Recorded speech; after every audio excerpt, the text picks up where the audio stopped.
आज नई यूनिट हम लोग स्टार्ट करने जा रहे हैं और उस यूनिट का नाम है 2। वो उसमें हेडिंग क्या है? काइनेमेटिक्स। ठीक है, सीबीएसई चाहती है कि मैं इसको 30 पीरियड्स में कंप्लीट कर दूं। इसमें पढ़ना क्या है ये सिलेबस मैंने दे दिया है, एक एक करके आप देख लीजिए। ठीक है, ओके। तो आइए मैकेनिक्स के बारे में बात करते हैं कि मैकेनिक्स है क्या। काइनेमेटिक्स हमें बताना है, लेकिन काइनेमेटिक्स एक ब्रांच है किसी बड़ी चीज़ की, और वो है mechanics. Mechanics means what? The study of motion and rest, है ना। Mechanics means study of motion and rest. तो इसके दो हिस्से हो गए, एक हिस्सा हो गया स्टैटिक्स और दूसरा हुआ डायनेमिक्स। मतलब स्टैटिक्स में हम किस चीज़ का अध्ययन करते हैं कि वस्तु स्थिर है तो क्यों स्थिर है। ठीक है, स्थिर वस्तुओं का अध्ययन करते हैं, और डायनेमिक्स में गतिशील वस्तुओं का अध्ययन करते हैं। अब डायनेमिक्स को भी दो हिस्सों में बांटा गया है, काइनेमेटिक्स एंड डायनेमिक्स प्रॉपर। ठीक है, डायनेमिक्स प्रॉपर। तो काइनेमेटिक्स और डायनेमिक्स प्रॉपर में क्या अंतर है? काइनेमेटिक्स में क्या पढ़ते हैं और डायनेमिक्स में क्या पढ़ते हैं? दोनों में ही तो मोशन ही पढ़ते हैं, लेकिन kinematics is the study of motion without taking care of the causes of motion. Kinematics में जो है हम लोग बिल्कुल उस काज के बारे में चिंता नहीं करते हैं कि किस कारण से जो है मोशन हो रहा है। बस मोशन हो रहा है, और अगर मोशन हो रहा है तो उससे एसोसिएटेड जो वेरिएबल्स हैं, initial velocity, final velocity, displacement, acceleration, time interval, उनके बीच में आपस में कनेक्शन बैठाना की जो क्रिया है वो ब्रांच जिस ब्रांच में होगी उसका नाम है काइनेमेटिक्स। और डायनेमिक्स प्रॉपर मतलब इसमें हम मोशन को स्टडी करेंगे with due care the causes of motion, है ना। इसमें कॉजेज ऑफ मोशन के बारे में बात करेंगे। ठीक है, आप समझिए कि जैसे आग है, तो आग की अगर फोटो दिखा दें या वीडियोग्राफी करके आपको दिखा दें तो वो तो आग क्या है समझ में आ जाएगा, लेकिन आग का असर क्या है ना, उसको सही में जा करके देखेंगे और उसके पास बैठेंगे, उसको टच करने की कोशिश करेंगे, तब समझ में आएगा। तो बिल्कुल वही चीज़ है, काइनेमेटिक्स जो है काज ऑफ मोशन के बारे में नहीं बात करेगा, है ना। मोशन हो रहा है, उसके वेरिएबल्स के बीच में आपस में क्या संबंध है उसके बारे में बात करेगा। और डायनेमिक्स प्रॉपर क्या है? काजेज ऑफ मोशन के बारे में बात करेगा।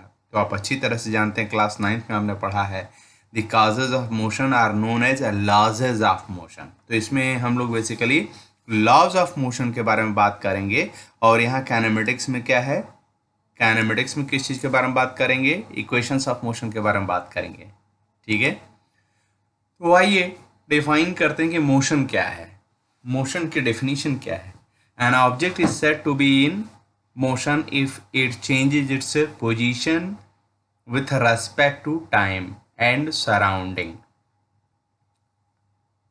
ठीक है, तो मोशन क्या है? अगर कोई वस्तु अपने सराउंडिंग के रेस्पेक्ट में समय के साथ, देखिए समय को हेडलाइन कर दिया गया है, समय के साथ अपनी पोजीशन को अगर बदलती है, ठीक है, तो हम बोलते हैं कि वस्तु मोशन में है, गतिशील है।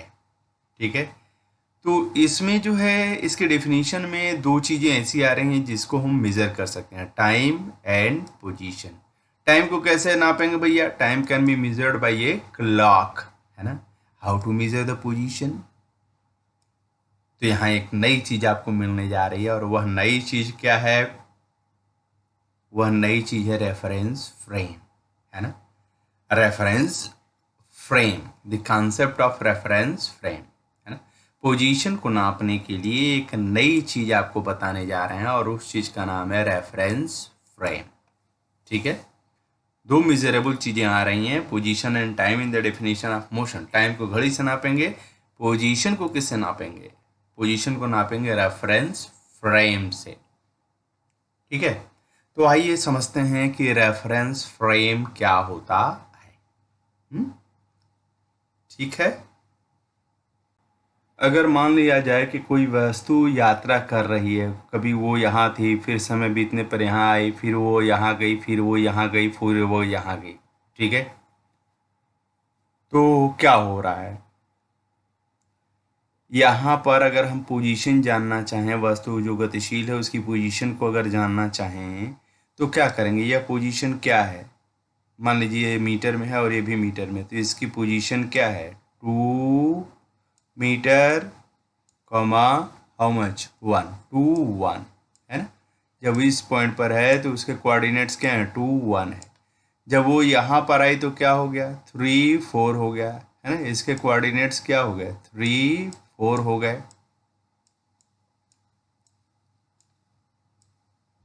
यहाँ पर आई तो कितना हो गया? 5 6 हो गया।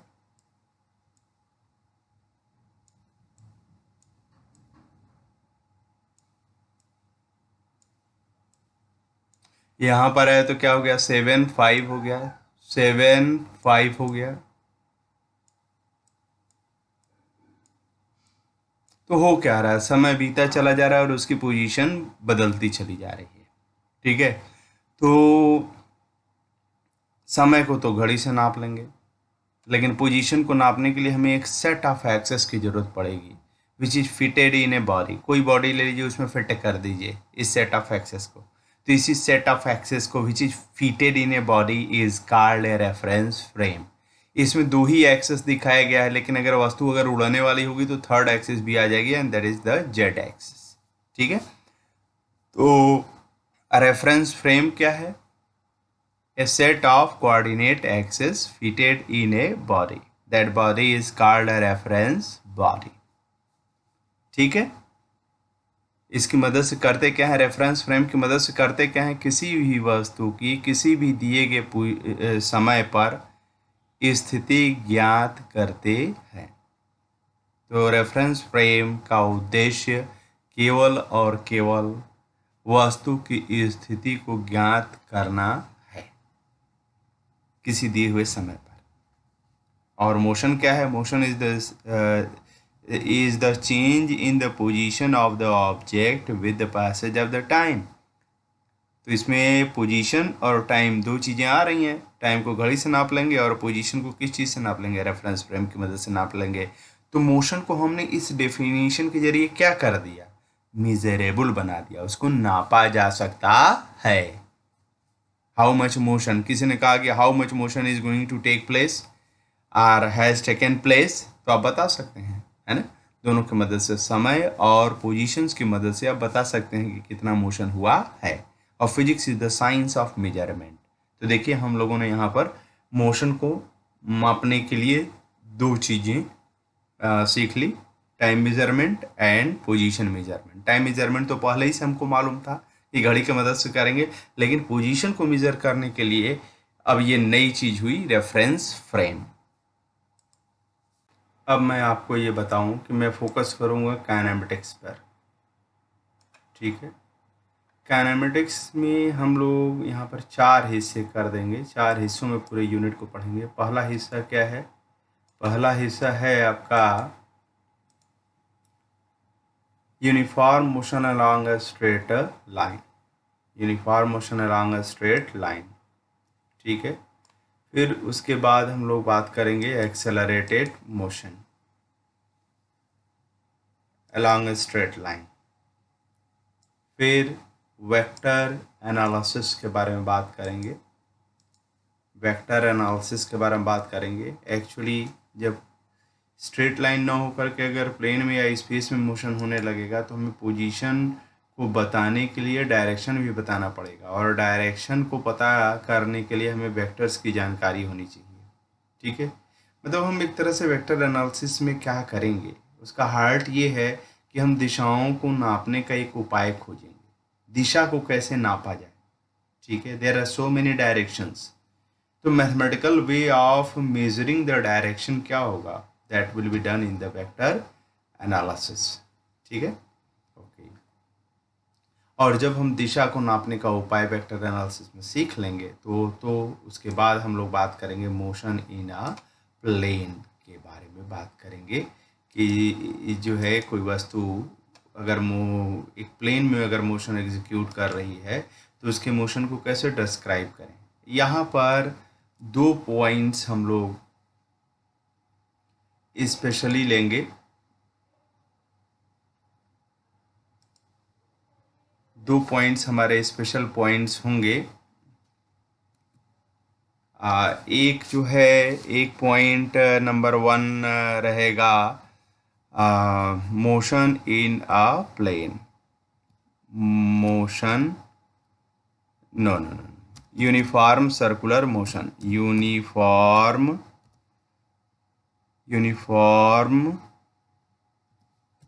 Circular motion. और दूसरा क्या होगा? Projectile motion.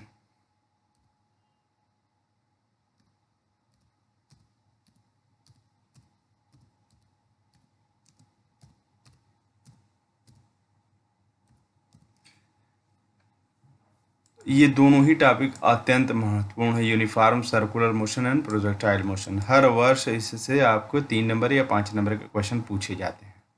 ठीक है, तो हाँ, काइनेमेटिक्स में 4 हिस्से रहेंगे। अभी हम लोग uniform motion along straight line के बारे में बात करने जा रहे हैं। तो पहले कुछ सब्जेक्ट को डेवलप कर लिया जाए, उसके बाद जो है हम लोग इसके बारे में और बात करेंगे। तो स्टार्ट तो हम लोग uniform motion along straight line ही करेंगे। So there are certain terms, है ना। हमने आपको बताया था कि फ्रेम ऑफ रेफरेंस या रेफरेंस फ्रेम में क्या होगा, एक रेफरेंस बॉडी होगा। ठीक है, body relative to which given mechanical motion is being studied is called a reference body. Frame of reference, the combination of a reference body and a coordinate system is called a reference frame. हम लोगों ने discuss किया है। अब आइए बात करते हैं पाथ और ट्रेजेक्टरी के बारे में। क्लियर है, जो कोई वस्तु अगर मोशन अगर कर रही है तो जिस पाथ से वो चलेगी उस पाथ का नाम क्या होगा? पाथ या ट्रेजेक्टरी होगा। ज़्यादातर इसको जो है हम ट्रेजेक्टरी ही बोलते हैं। ठीक है, जैसे आपने एक पत्थर को फेंका तो जिस रास्ते से वो जा रहा है उस रास्ते को अगर ट्रेस कर दिया जाए तो that will be called the trajectory of the stone. ठीक है, ट्रेजेक्टरी आपकी कर्वीलिनियर भी हो सकता है और स्ट्रेट लाइन भी हो सकता है। ठीक है, रेक्टिलिनियर हो सकता है, ये कर्वीलिनियर हो सकता है। और यह इस बात पर निर्भर करता है कि किसी मोशन को आप कह रहे हैं कि स्ट्रेट लाइन में हो रहा है और किसी दूसरे मोशन को आप कह रहे हैं कि कर्वीलिनियर हो रहा है, अलोंग द कर्व हो रहा है। ये इस बात पर निर्भर करता है कि आपका रेफरेंस फ्रेम क्या है। जैसे अगर मान लीजिए कि एक अगर ट्रेन चल रही है जो यूनिफॉर्म रफ्तार से चली जा रही है स्ट्रेट लाइन में, उसमें से अगर आप एक पत्थर अगर गिराएं और ठीक पत्थर के सामने अपनी आंख को रखें तो ट्रेन के भीतर अगर आप हैं तो आपको वो पत्थर स्ट्रेट लाइन में नीचे जाता हुआ महसूस होगा। लेकिन अगर कोई बच्चा बाहर ट्रेन के खड़ा है तो आप देखेंगे कि वो कर्व्ड पाथ पर जाता हुआ महसूस होगा।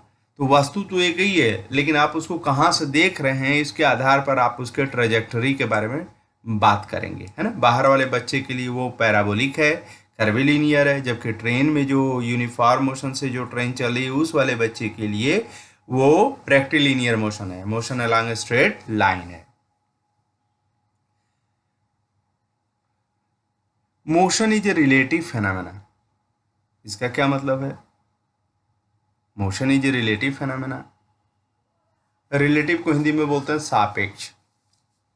कहने का मेरा मतलब ये है कि किसी वस्तु को आप कह सकते हैं कि मोशन में है और कोई दूसरा व्यक्ति ही उसी वस्तु के बारे में उसी समय पर कह सकता है कि ये मोशन में नहीं है। आप कह सकते हैं कि ये पूरब की तरफ जा रहा है, वो कहेगा नहीं ये पश्चिम की तरफ जा रहा है। तो ये ऑब्जर्वर पर निर्भर करता है कौन कहाँ से उस वस्तु को देख रहा है।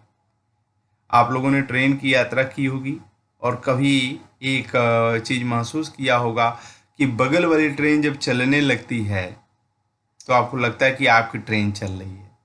अगर बगल वाली ट्रेन पूरब की तरफ जाने लगी है तो आपकी ट्रेन लगती है कि पश्चिम की तरफ जा रही है। तो ये क्या है? आपको जो महसूस हो रहा है वो क्या महसूस हो रहा है कि आप खुद मोशन में हैं। बट प्लेटफॉर्म की तरफ देखिए तो आप प्लेटफॉर्म के रेस्पेक्ट में क्या है? रेस्ट में है। लेकिन बगल वाली ट्रेन के रेस्पेक्ट में क्या है? मोशन में है ना।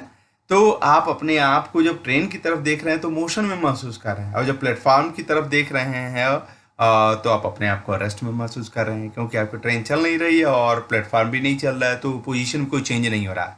लेकिन बगल वाली खिड़की से देख रहे हैं दूसरी वाली ट्रेन चलने लग रही तो लगता है कि आपकी अपनी पोजीशन बदल रही है, जिससे आपको महसूस होता है कि आपकी ट्रेन चलने लगी है ना। वो ट्रेन अगर पूरब जा रही है तो आप अपने आप को पश्चिम महसूस करने लगेंगे, क्योंकि आपको अपनी पोजीशन बदलती हुई महसूस होगी with respect to the surrounding. और सराउंडिंग में उधर क्या है, दूसरी ट्रेन है ना। तो इसीलिए कहा गया है motion is a relative phenomena. ठीक है, ओके। अब आइए थोड़ा सा बात करते हैं पॉइंट ऑब्जेक्ट के बारे में। पॉइंट ऑब्जेक्ट, एक पॉइंट ऑब्जेक्ट क्या होता है? तो मैथमेटिकल डेफिनेशन अगर पॉइंट ऑब्जेक्ट के लिया जाए तो एक पॉइंट ऑब्जेक्ट ऐसा होगा जिसमें न लेंथ होगी, न ब्रेथ होगी, न हाइट होगी, कुछ नहीं होगी। लेकिन मतलब अगर कोई ऐसी वस्तु अगर आप ले लें जिसमें न लेंथ हो, न हाइट हो, कुछ हो ही नहीं, तो वस्तु कहाँ रह गई? तो फिजिक्स पॉइंट ऑफ व्यू से जो है किस वस्तु को बोलेंगे कि वो पॉइंट ऑब्जेक्ट है? अब मान लीजिए कि एक ट्रेन जो है वाराणसी कैंट स्टेशन से वाराणसी सिटी जाती है। वाराणसी कैंट स्टेशन से वाराणसी सिटी स्टेशन के बीच की दूरी हम मान लेते हैं 5 किलोमीटर है, और ट्रेन की खुद की लंबाई 1 किलोमीटर है। तो 1 किलोमीटर जो 5 किलोमीटर का क्या होगा, 20% होगा। तो यहाँ पर जो यात्रा ट्रेन कर रही है उसके रेस्पेक्ट में उसकी खुद की लंबाई कुछ अच्छी खासी परसेंटेज है। तो यहाँ पर इस ट्रेन को हम कदापि एक पॉइंट ऑब्जेक्ट नहीं ले सकते हैं। लेकिन अगर मान लीजिए कि वही ट्रेन वाराणसी से बॉम्बे जा रही है 1600 किलोमीटर, तो 1600 किलोमीटर की तुलना में 1 किलोमीटर ट्रेन की खुद की लंबाई 1% से बेहद कम होगी। तो इस यात्रा के लिए उसी ट्रेन को हम क्या मान सकते हैं, एक पॉइंट ऑब्जेक्ट मान सकते हैं। अगर चांद पर से जा करके देखें तो आपको लगेगा कि ट्रेन एक पॉइंट है और वह वाराणसी से किधर जा रही है, मुंबई की तरफ जा रही है। तो पुनः यहाँ पर यह बात आई कि ऑब्जेक्ट को पॉइंट ऑब्जेक्ट कब बोलेंगे, तब बोलेंगे जब जो दूरियां इन्वॉल्व है पूरे प्रॉब्लम में वह बहुत ज़्यादा हो और उसकी तुलना में वस्तु की साइज जो है बहुत ही कम हो, तो हम बोलेंगे कि ये वस्तु जो है वो पॉइंट ऑब्जेक्ट है। जैसे अगर अर्थ जो है सन के अबाउट रिवॉल्व कर रही है, अर्थ का डायमीटर जो है 12,800 किलोमीटर है, और अर्थ से सन के बीच की डिस्टेंस कितनी है, लगभग 14.8 करोड़ किलोमीटर के आसपास है, 15 करोड़ किलोमीटर के आसपास है। 15 करोड़ किलोमीटर की तुलना में तो 12,800 किलोमीटर की कोई औकात नहीं है। तो अगर सन पर से अगर अर्थ को देखें तो Earth can be considered as a point object. लेकिन हम अर्थ पर हैं तो हमको ये पॉइंट ऑब्जेक्ट नहीं महसूस हो रहा है, क्योंकि हम जो दूरियां चल रहे हैं, महसूस कर रहे हैं, रूम की साइज महसूस कर रहे हैं, सड़कों पर चल रहे हैं, वह डिस्टेंस जो है अर्थ के डायमीटर की तुलना में बेहद ही कम। ठीक है, तो दूसरे उल्टा भी कह सकते हैं कि अर्थ का डायमीटर उन दूरियों से बहुत की तुलना में बहुत ही ज़्यादा है।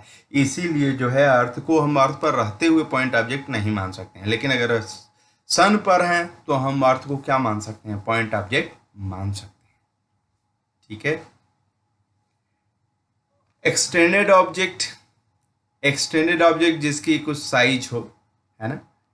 जैसे अगर आपने अपने हाथ में मोबाइल लिया हुआ है तो वो क्या है, वो एक्सटेंडेड ऑब्जेक्ट है, उसको आप पॉइंट ऑब्जेक्ट नहीं मान सकते हैं अपने रेस्पेक्ट में। अब अगर आपका मोबाइल जो है चार्जर से लटका हुआ है और ऑसिलेट कर रहा है, ठीक है, तो मोबाइल जैसी किसी चीज में जो है 3 तरह की मोशन हो सकती है। ठीक है, एक मोशन हो सकती है ट्रांसलेटरी मोशन। ट्रांसलेटरी मोशन मतलब एक जगह से दूसरी जगह तक जाना, है ना, वो एक जगह से दूसरी जगह तक जा सकती है। दूसरी हो सकती है रोटेटरी मोशन, वो रोटेट भी कर सकती है, जैसे पंखा रोटेट करता है ना। और तीसरी हो सकती है ऑसिलेटरी मोशन, जैसे घड़ी के पेंडुलम ऑसिलेट करता है। ठीक है, तो कोई अगर एक्सटेंडेड ऑब्जेक्ट अगर आप लेंगे तो उसमें 3 तरह के मोशन उपस्थित हो सकते हैं। कौन कौन से motion? Translatory motion, rotatory motion और ऑसिलेटरी मोशन। इस चैप्टर में हम केवल ट्रांसलेटरी मोशन